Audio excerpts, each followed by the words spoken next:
So this is my game. It's called College Life. The object of the game is to graduate. Included in the game is the pawns, scorecards, 2 decks, and markers to write the scorecards with, as well as the board.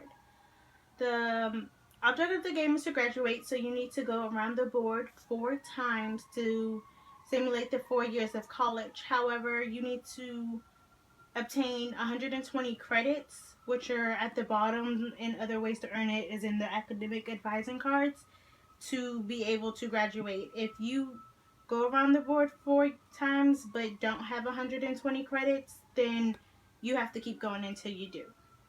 And if you do have 120 credits but you're like over here or over there, you have to continue going until you get to the graduation space. Every player starts with $2,500 for college, and they have to keep track of their own credits and finances according to the honor system. And but the decks that are included with the game are the scholarship deck and the academic advising deck. This will have earned or lost credits based on certain situations, and this will have scholarships that will help you finance your way through the board and through college of different amounts ranging from $100 to $5,000. So to begin, you roll the dice, and the player who gets the lowest number when they roll goes first, and then it's the player to the left after that. Since it's just 2 players, it's the player who gets the lowest roll, then the next player will go. And each turn, the player will roll the dice, and they can choose they can only pick one dice to move forward with. So if they rolled a 3 and a 4, they can either move 3 spaces or 4 spaces, and of course they will strategize based on where their current position is and what may be in the 3 or 4 spaces moving forward. So we're going to start now. We'll start by choosing the pawns. What pawn do you want? What pawn do you want to be? Purple, please. Okay, and I'll be orange. And then you also have scorecards. So here's a scorecard for you. Thank you. Here's a marker for you. Thank you. And I'll have a marker and a scorecard. Okay. So first we'll go by rolling. You can roll first. I'm using my iPad because we don't have any dice. So you can roll first, and you press this button right there.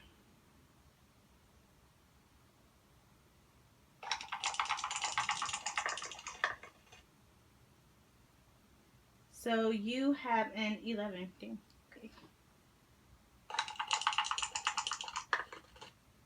And I have an 8. So I go first.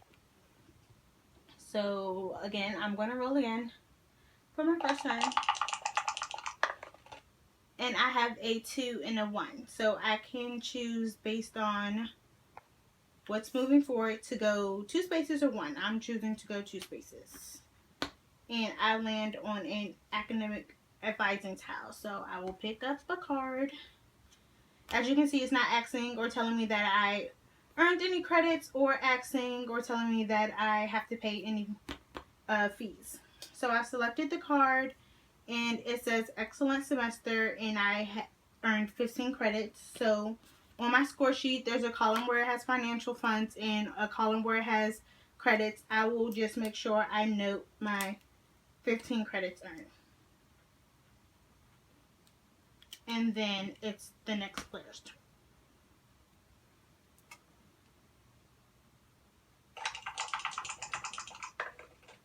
So you have a 6 and a 5. Based on the 6 and a 5, you can choose, based on the board, whether you want to move 6 or 5, and tell me, and I'll move it for you. So if I do 5, it'll be 1,200 credits. No, you would have to pay $1,200, as it says here. Pay for a meal plan, and your meal plan this semester is $1,200. But at the bottom in the gold, it says you earn 6 credits. So if you were to move 5 on your card, you will notate the minus $1,200 from the $2,500 you start with, and then you will add the 6 credits. Okay, if I do the next space, which would be 6, correct? What does that say for me? That you would earn 3 credits and pay $600 for your books this semester. So either way, I'm paying something. So Yes. since it's a smaller fee, then I'm gonna want to get my 3 credits in your or books. whatever. Okay, so minus. So you will minus 600 from your 2,500 earned, and then you will add 3 credits on the credits column. Oh, minus 600. And then I add 3 credits. Yeah. Okay. And then.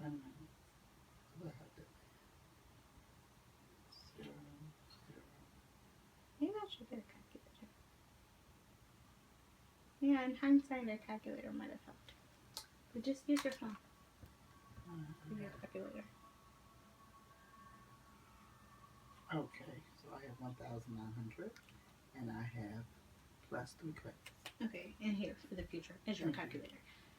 Okay, great. So now it's my turn again, and I roll. I rolled a 3. Oh, what? A 3 and a 1. So I am going to go 1 space. Yeah, and pay the $150 and earn 6 credits. So I'll note that the minus 150 and the plus 6 credits.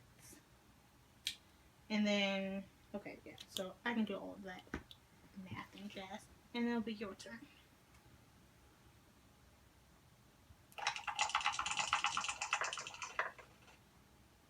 Same.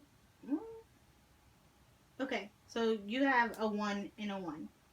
So the miscellaneous stipend, as I explained in the PowerPoint, is you have a 1, so you would have to go there regardless. If you were to pass it, every time you pass it, you have to pay $20, and that would be recorded on a separate card sheet, but you would still deduct the $20 out of your financial aid funds. And if you land on it, whoever lands on it earns all of that money. But nobody has paid anything yet, so you landing on it doesn't. So that's 1 and that 2. 1 plus 1 is 2 for the die. No, that's what from the rules, you can only pick one or the other. The other, okay. And so now I have to deduct $20. Right.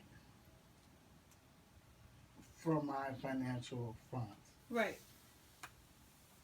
And the only way it will work in my favor is if I land there again and get the money after somebody else has. Right. If you land there after, which would make more sense if more people was playing, but it's just me and you. So when the more people pay, the higher that stack or that pile will get, and the I'm supposed to put this in. And the bigger payout it is if someone were to land there. Okay, now it's my roll. Okay, so I have a 3 and a 5. I can move 3 spaces, or I can move 5 spaces. I'm going to move 5. So I have to pay $75 for a tutor that I hired, and I earned 6 credits. So I'm going to minus my $75, and I'm going to add my 6 credits. Okay, can I see my phone and make sure my total's accurate? I have 1,800 minus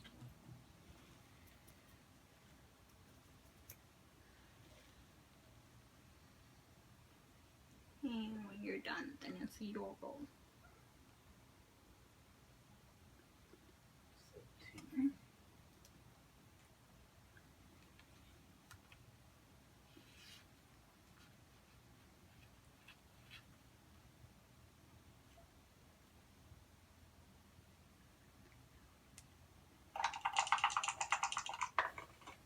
Okay, so you rolled, and you could pick whether you want to go 5 or 3. But that's about the gist of the game. I know it moved a little slow this time because it's not as many players, and this is the first time I am playing with someone else to kind of explain it to someone else. But it's kind of like a learned game, moving and choosing which dice you want to pick to move forward helps you strategize how fast you get around the board, which may or may not work in your favor. If someone else may take the bigger risk and move further, it may work out in the end because they'd graduate sooner. Although they might not have as much money to graduate at the end, it just kind of depends how you play your game. You're playing each other, but it's your own college experience. How much you pay, how much you don't pay, how long it takes you, and the eventual outcome of the game would to be to graduate. Just real quick to wrap it up, I will explain that if you landed on either of the scholarships tiles, which would be here and here, you would pick a scholarship card. This one says $5,000. They range in different for 350. I have I know hundreds in there. This is 250. And then I also already explained the academic advising space. In that corner is the Learning Cafe, which is basically a school resource. It's a $10 interest fee. If you land there, you pay $10, and that's just deducted out of your financial aid funds. And you just continue around the board. So if you get to graduation, and as I explained before, you have your 120 credits, you graduate. If not, you have to keep going. Just to explain some of the tiles here, if you can't see it, there's, pay for room and board, buy school supplies, pay for parking. There's also a couple of other things. If I can get a close up on the board just to kind of show the tiles. And that's about it. That's the gist of the game. I hope you enjoyed. And thank you.